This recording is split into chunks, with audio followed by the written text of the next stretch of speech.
Welcome to A Slob Comes Clean, the podcast. I'm Dana K. White. I blog over at aslobcomesclean.com. That's where I share my personal deslobification process. As I figure out ways to keep my own home under control, I share the truth about cleaning and organizing strategies that actually work in real life for real people. People who don't love cleaning and organizing. Thanks for joining me today. This is podcast number 237. It's also the first podcast that I have actually recorded in this year of 2020. Did we ever decide if it's a new decade or if the new decade starts in the year 21? I don't know, whatever. I am calling this What Counts as Decluttering because that's what's been on my mind this last week or so. It's the 7th as I record this. I think it'll come out on the 9th. And that's the thing going through my head. I have done some decluttering in my house over the last week or so, not as much as I probably would have done because we were in Disney for a week, which was really fun. Thanks, y'all. And the new Star Wars ride is completely worth it. It's not open in Disneyland yet, but I know that I'm not talking about Disney World in this podcast, but several people have actually already asked me this.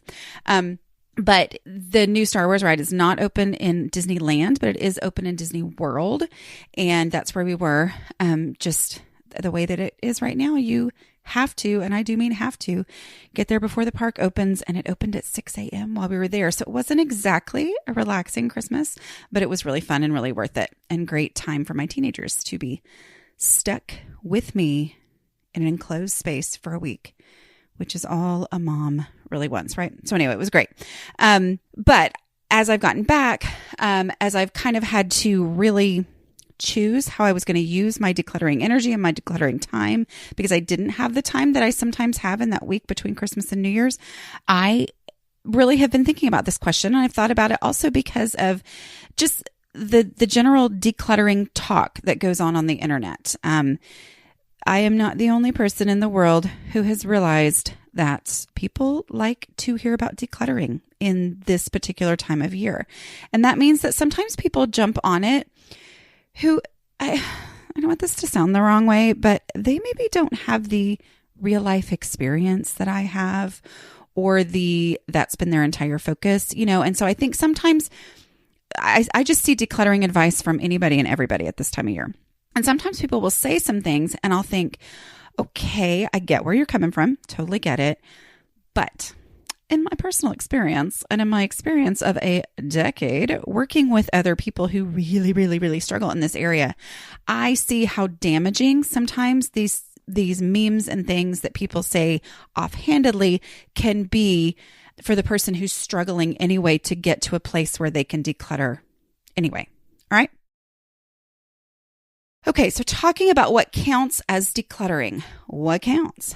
I will tell you the thing that I will say, and I've said it many times, that does not count as decluttering in my book, my actual book, like an actual book. I know it's a phrase people say, but I actually wrote a book about decluttering.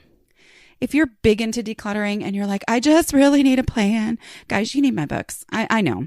So many of you already have them. So many of you don't. I'm just saying they're in audio form as well as paperback and Kindle and all that kind of stuff. Anyway, Decluttering at the Speed of Life is my book that will talk you all the way through the mindsets and the process of decluttering your house. Anyway, in my book, or just as a phrase or however you want to say it, stuff shifting is the thing that I say does not count as decluttering. Okay, that's really the only thing I say does not count as decluttering. And when I say stuff shifting, it's funny because when I speak, I'll say this and I really don't have to explain. Because pretty much everybody goes, oh yeah, I totally do that. Stuff shifting, really self-explanatory. Got it. Yep, know what she's talking about. And what I mean is moving stuff from one place to another in my house, not actually getting it out of the house. Okay. Here's the thing. I think this comes down to that mental separation that's needed for people like us to make that distinction between organizing and decluttering. If I am just moving stuff to another place in my house, which honestly, a lot of times I would just move it in a pile. I'm like, well, it doesn't go in here. I don't know where I'm going to put it. I'm just going to pile it up in another room. And then I'm sure someday I'll be so much more efficient and have everything together. And then when I tackle that room, I'll really know what to do with it. really that comes down to that idea that I really just have to get organized. I can keep all my stuff if I'll just get organized. That does not work for me. I had to understand there's a difference between decluttering and organizing. Organizing is trying to keep everything and just keep it in a way that it's all going to stay magically wonderful and perfect. Unfortunately, I also have a very low clutter threshold, which means I can't handle a ton of stuff. I cannot keep a lot of stuff organized. I have only a certain amount of stuff that I can keep under control easily. And so I have to declutter, not organize, just declutter, just get rid of stuff, give myself permission to not get organized and instead just declutter and get stuff out of my house. Okay. As I do that, then my house feels more organized.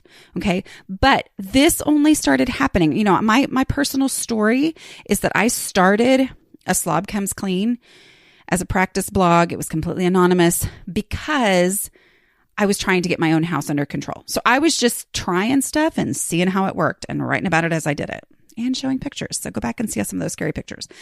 But as I did that, as I got rid of stuff, that's when my house became more manageable.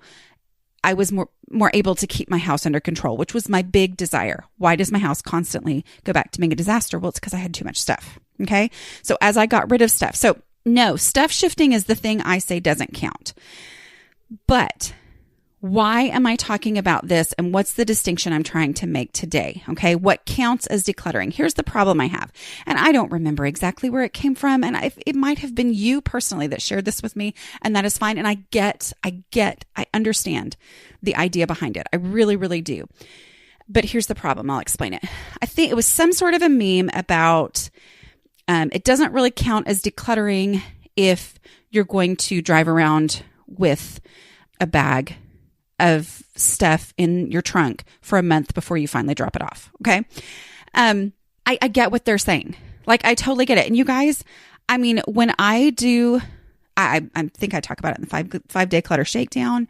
I talk about it whenever I am giving this advice. I mean, I really, really encourage you to go ahead and figure out how you're going to get rid of stuff. Okay. Go ahead and before you start decluttering, not waiting for the answer before you start decluttering, but post on Facebook to your local friends. Hey, local friends, you don't have to tell them how bad it is, but hey, local friends, hey, where do you guys like to donate stuff? You know, they don't have to know how much you're donating. Okay. They don't need to know that. That's not their business. But I guarantee you the people who don't have clutter in their homes know how to get rid of stuff, and they're not going to think twice. They're going to think, oh, this is fun to talk about. Okay. I'll tell you where I like to take stuff. You know, so yes, I encourage you to have a plan for getting rid of stuff. I encourage you to make that the last step of your decluttering process day. Okay. If you're spending the day working on getting rid of clothes, you know, push through and go drop those clothes off today. But y'all, I am not going to say that it doesn't count as decluttering if you don't actually get them dropped off today. Yes, I encourage you to do it, but it still counts as decluttering if you drive around with those clothes in your trunk for the next month or a year. I'm just saying it counts as decluttering. Here's the thing. That stuff is leaving my house. The decision's been made about it. Remember, we have a donatable donate box or bag or suitcase or whatever is going to leave the house along with what's inside of it. So it's already established. There's nothing to go back through. There's nothing to do later other than drop it off. Okay. And ideally, which again, we're trying to not deal with the ideally kind of stuff today, but ideally you've got a donate spot in your home where those donate boxes go to be ready to either be picked up or dropped off. All right. And for you to have stuff in a box that the decision has been made, you never have to look through that stuff again. It's in a designated space. It's not sitting in your living room. It's not a pile of stuff that, oh, this is the stuff I think I'm going to donate. And then it sits there as a pile for a while, not as a, definite defined donate box, but sits there as a pile for a while. And then other things collect on it. And then you're like, oh, I've got to go back through that. We're not talking about that. I'm saying if it has been put into a donate box, sticking it in your car is great. Okay. Sticking it in a donate spot in the garage, whatever. I'm going to count that as decluttering. And here's the reason I'm going to count that as decluttering. Y'all, my people who relate to my struggles We are all or nothing kind of people. And when you tell me it doesn't count as decluttering, if it sits in my trunk for a month or a week or whatever, if you tell me that doesn't count, and I know, no matter how much I want to be different this time, I know because of all the other times I wanted to be different and failed again and again and again to do things perfectly. If I know that there's a real good chance that it's going to sit in my trunk for a real long time, it makes me go, oh, well, I can't go drop it off today. Oh, the car's in the shop, so I can't declutter. Oh my word, you guys. That's the last step. I still consider it out of your house if it's there. I know. But here's the thing. Here's why I'm going to tell you something. The reason why I will probably never be the world's foremost decluttering guru. Now, I appreciate those of you who call me your decluttering guru. It's kind of my favorite phrase that people use. I hesitate to call myself that. But okay, let's call me that. No, but one of the reasons why I don't think I can ever be, I can't be the soundbite girl. Do you know what I mean? Like, it's very, very hard for me to speak in sound bites. And when I say a sound bite, here's what I mean. When you are coached on how to go on TV and go on radio shows and stuff like that, you're supposed to be able to make a statement in like, I don't know. I honestly don't even remember exactly. I've been coached on it before, but obviously I'm not that great at it. Anyway, like 10-second, 20-second, 30-second sound bites. Now, it's a good thing for me to have to practice. It really is. It's a great thing for me to have to make things succinct and, get my point across in a succinct way, because I don't have to do that on the podcast. So anyway, but that's a great thing that I do try to practice and I do work on, okay, when I'm being interviewed or I'm being asked for advice. But here's the reality. I'm where I am helpful to a whole lot of you because I acknowledge all the buts. I acknowledge that the buts are a real thing. Kids, don't say buts. Your moms are going to get mad, okay? But I'm just saying they're real. But I can't. So I really have to know it. There's no place. I don't think there's any place in my town. This is me talking as someone else. I'm acting. I don't think there's any places in my town for me to drop stuff off. And so I guess I have to figure all that out before I even start making those decisions. And no, go ahead and start throwing away trash and start decluttering. Okay? I am always going to acknowledge that for some of us, it's not as easy as it sounds in a soundbite.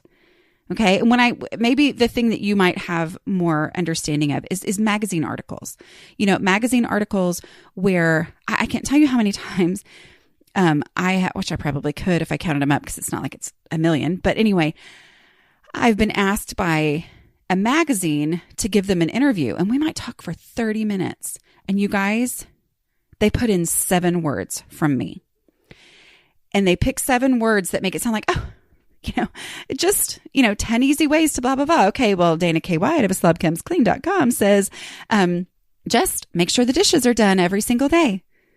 Yes, that's absolutely true. But you guys, I know that for so many of us, it's a whole lot harder than just somebody telling me, hey, just do your dishes every day, okay? All right, like I get it. Anyway, so that's why, yes, it is true. And I feel like sometimes when you become this expert that people like come to for advice, they want you to give all of the just do this, hard and fast answers, which that's what I do in Decluttering at the Speed of Life. I give you a 5-step process, but I also talk through all the hangups that you're personally going to face as you work through those. So that way I can get 60,000 words, but also because that is how my brain works. Okay. Because I think of all the buts.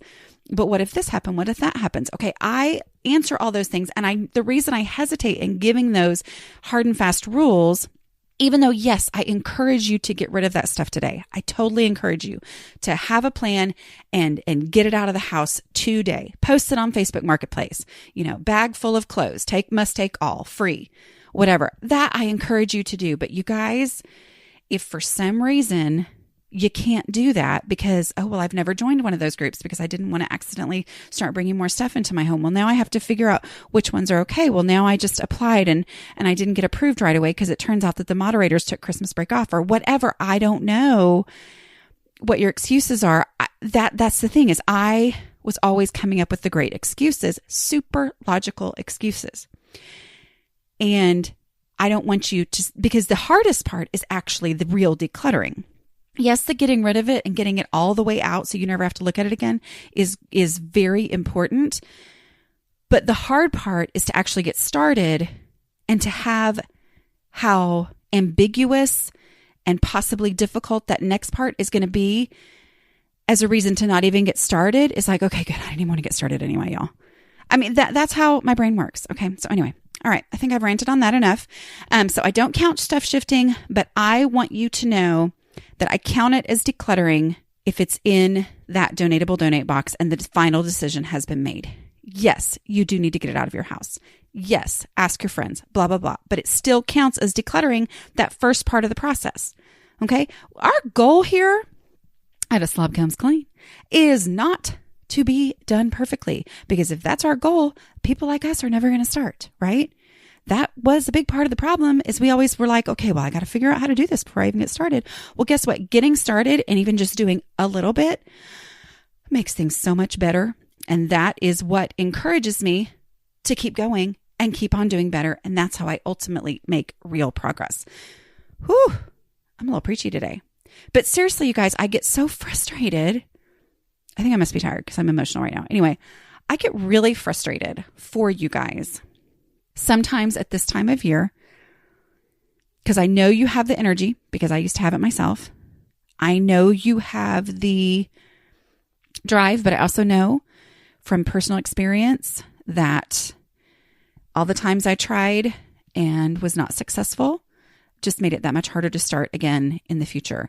And sometimes, you know, when you see all these things, hey, declutter your house completely in 7 days or whatever, or hey, decluttering challenge, you know, just do this for 15 minutes every day for the year and you'll be fine. And that's great. And those things work amazingly for some people. And a lot of times you can take that and, you know, take some of it and throw out what won't work for you and it's going to do great. And I'm not saying don't do those things. I'm just saying my heart hurts so much for the chronically discouraged declutterer. And I see that sometimes the little hype things have turned into triggers for people like me. I have teenagers, so I know about the word people and triggers, you know, and I'm like, but it's true. I mean, it's something that just, I see that and it just, instead of it making me feel like, oh, this is it, I can do this. Yes, I want to declutter my whole house. Instead, it makes me go, yeah, that doesn't work for me. So what's the point? Anyway, so I have a passion for those of us who feel hopeless. Okay. So again, the problem with not counting something, with saying that some sort of version of decluttering doesn't count, is that we then don't do it because I don't feel like doing something that's not going to count. Well, making the final decision, it counts. Okay. Even if it's in the donate spot in a donate box for longer than you wish it was, it's out of your actual living and functioning area because the donate box and the donate spot, that's its purpose. Okay. It's when that stuff is spread out in the kitchen where you need to be cooking, or in the living room where you need to be sitting and having, you know, family time, whatever, that kind of stuff. Okay. Let's talk about trash. You know, I have had people say, and it's not a lot. I'm not saying that I get attacked online for this. I'm just saying that I have heard people say, well, trash doesn't actually count as decluttering, right? That's just trash, you know, or like, seriously, somebody has to count trash as decluttering? Don't you just throw that away? I'm like, guys, I'm going to stand by that one for a whole lot of reasons. First of all, it is a super easy thing for me to look for, and get started. But it's also, there's always trash. Even all those people who say that they don't have any trash, I can almost guarantee you they got some. Sure do. I don't know. I feel like I have a chip on my shoulder today. Whatever. But trash counts as decluttering. Guys, you know, that is step one. If you're new around here, let me just tell you, I have a 5-step process to decluttering. You can find it throughout the podcast, but the easiest, best way is to get Decluttering at the Speed of Life, the book, aslobcomesclean.com/book. Anyway, but step one in the 5-step decluttering process is designed to help you break through decluttering paralysis. All right. You break through decluttering paralysis by starting with the easiest of the easy stuff, the stuff that takes no mental energy. It's simply a matter of looking for trash. Even if you're perfect or there's a rare occasion where there's a space that really doesn't have any trash, even just looking for trash is going to give you a much better idea of what's actually in that space and get you ready to move on to the next steps than if you just go, oh my goodness, I'm too overwhelmed. I can't even do this. But if you say, there's no trash over there, but this lady on the internet, she's a decluttering guru. She says, look for trash. So I'm going to look for trash, even though there's no trash. Oh, there's trash. Or, I hope it's right. There's no trash. But yeah, actually, now that I look at this, it's not quite as overwhelming as I thought it was. That's how people talk when they don't agree with me on things. All right. So trash, guys, it counts. Other things that count is procrasticlutter. Procrasticlutter. Procrasticlutter is such a real thing, you guys. And here's my definition of procrasticlutter. It might not be the exact same way that I wrote it in the book, but it means the same thing. It's the stuff that doesn't feel like legitimate clutter. And so we put off dealing with it in favor of legitimate clutter. Because here's the thing. This is the time of year where you're like, well, everybody's talking about decluttering. And that Dana lady says she's a decluttering guru. And she says that this is the time when everybody declutters. And so I'm going to declutter. See how much nicer the people who relate to me sound. Anyway, so I'm going to declutter and, but well, I know there's like clothes all over the little table at the foot of my bed and, the bench at the foot of my bed. And, that doesn't really count as clutter. It's just stuff that needs to be folded and put away. It doesn't count as clutter. So I'm going to start somewhere else. But you know what? If I don't deal with that, my room is going to look cluttered no matter what I do. So deal with the procrasticlutter. It's easy. All right. Procrasticlutter is legit. Here's my example for me. I think it was just Saturday, maybe. We had a day, my husband and I were both home and we're sitting at breakfast. We just finished breakfast, which he made. Thank you. And I was like, okay, what are we going to do today? Let's do something. We're like, okay, I guess we could work in the garage because the garage still needs to be worked on. I guess we could work in the garage and then I left the kitchen and I went, oh yeah, we need to put our Christmas stuff away. I know. I'm not talking about Epiphany and Three Kings Day and blah, blah, blah. That's not what I'm talking about. I'm just saying it's possible that some of you have a reason why your Christmas stuff is still up. And that's awesome. There's also a possibility, if you're like me, that some of you just forgot to put it away and didn't notice. Okay, when you get that decluttering energy, it is perfectly great to use that decluttering energy to put away the Christmas stuff. Because guess what? It's getting stuff out that doesn't need to be there. Because after Christmas, your Christmas stuff doesn't need to be there. If you want to leave it out for some actual reason, that's fine. But if you're just leaving it out because you just kind of don't feel like putting it up or you don't think to put it up when you actually have a time to put it up, when you get that decluttering energy, go ahead and deal with that. Okay, go ahead. So we did that. We put all our Christmas stuff up. Did I see something today that I forgot to put up? Absolutely. But we got it put away and the house looks significantly less cluttered. Not because the Christmas stuff looked cluttered, but just because it had that same mental effect of clutter, because I would see it and go, oh, that's right. I still need to put that away. Yeah, that's something on my to-do list. Blah, blah. But once it's done, now this stuff doesn't leave my house, but it gets put into its actual real place for 11 months of the year, which is the attic. All right. So that stuff is put away. It's done. It's in its final resting spot. That's decluttering. Okay. So don't avoid the procrasticlutter. Pay attention to procrasticlutter, acknowledge that it exists, and acknowledge that it's a valuable use of your decluttering energy. Okay. Another thing that made me think about talking about this is a report from Maddy. Do you guys remember Maddy? Her podcast came out, I think it was on December 26th. Did you guys love that? I loved that conversation with Maddy. So Maddy is one of my patrons for the show. I've been having patrons for quite a few years, and she's been one for a really long time. But for the last several years, one of the perks of being a patron, which means that you support the show at $5 a month or more, which I think you can just put in how much you want to support for. But anyway, if you're at least at the $5 a month level, then you can be part of a super secret Facebook group where the people all encourage each other and, share their pictures and blah, blah, blah, blah, blah. So, which somebody had asked, how is it different than the A Slob Comes Clean, just general Facebook group that's not, just for patrons? That one, I post things and then other people can comment on them, and you can, there's like 2 questions a week, I think, that go on in there. And that's great. And it's a great place for accountability. It's closed, but it's not secret. This one is like so much more active, and members can post, start threads themselves and things like that. Anyway, so Maddy had come on, and I don't know if you guys remember. If you've not listened to that one yet, you need to, because it was really basically what I'm doing with my patrons is they can sign up for a time for us to have a strategy session. So they get to say, these are my unique problems in my house, and I give them some thoughts and strategies to work through those decluttering issues in their house. Okay. So Maddy had some really good success with her decluttering her garage. She had like kind of an accidental storage area that we talked about working through. But one of the things that we talked about, because her accidental storage area had different kind of, projects half done or whatever, one of the things we talked about was that it does count. You can count it as decluttering to finish a project. But sometimes we get this mentality, people like us, that, but projects are fun to me. It's fun to me to finish knitting that thing. It's fun to me to finish that embroidery. It's fun to me to redecorate my kitchen. But here's the problem. We bought all the stuff, or we half started it. So now it's sitting there and all the things for it are out because we're in the middle of the project. And then we get overwhelmed with the overall messy look of the project space, or of the space where that project is half done and put up.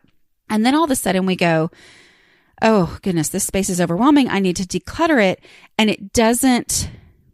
it's procrastinating. Like it feels like, sitting down and, finishing the last 15 minutes of this knitting project, I should really spend that on decluttering. When the reality is, if I will spend the 15 minutes to actually finish the project, then it's not a project anymore. It's a scarf or a sock or whatever.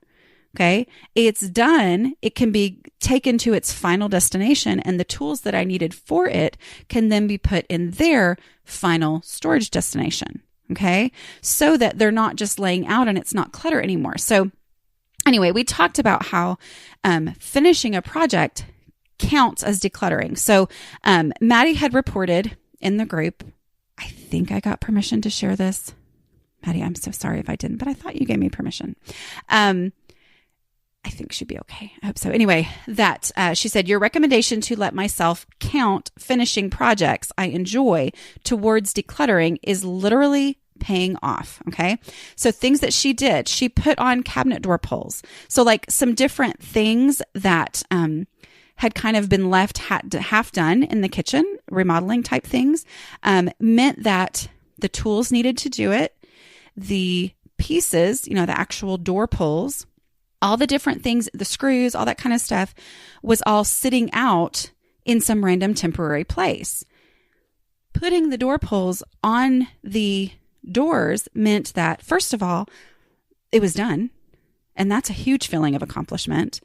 But now those door pulls and the screws involved and all that kind of stuff are all in their final destination and their final resting place.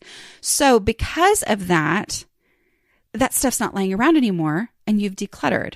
Okay. So I love that mental shift for her has really spurred her on. And you guys, she's been doing a lot. I mean, like she is reporting back with a lot of different stuff that she's been working on. And a lot of it has to do with this, giving herself permission, which I'm giving you permission to count things as decluttering that get things into their final home. Okay. So that they're not in a temporary space anymore. Got that? Here's just what I want to say. If you find yourself doing nothing because the thing you really need to do isn't on the list of things to declutter that are written by people who've maybe never dealt with your level of clutter, don't think you have to do your stuff first before you get to the real decluttering. Your stuff first is real decluttering, and it's going to make the space better. Okay. When that mental shift right there, the problem is if you think, I've got so much to do before I can ever even get to, reorganizing under my bathroom sink. I've got so many other things I've got to do then you just don't do anything. Believe me, I know this because this is me. I have to break through those mental blocks that I have. There is no wrong way to declutter. As long as stuff you don't need is leaving your house, even if it sits in your trunk for a month, as long as it's leaving your house, you are successfully decluttering. Okay. All right. If you do want to, I know I'm pushing this hard, but you guys, I'm really enjoying it. And I think it's really beneficial for the people who are members. But if you want to join Patreon, you can go to Patreon, patreon.com/A Slob Comes Clean. And I will have a link to that in the show notes as well. And that will tell you how to be a patron so that you can join the super secret Facebook group, and so you can sign up to possibly one day do one of these strategy sessions. So, all right, I will talk to you guys later, and I hope this has been helpful.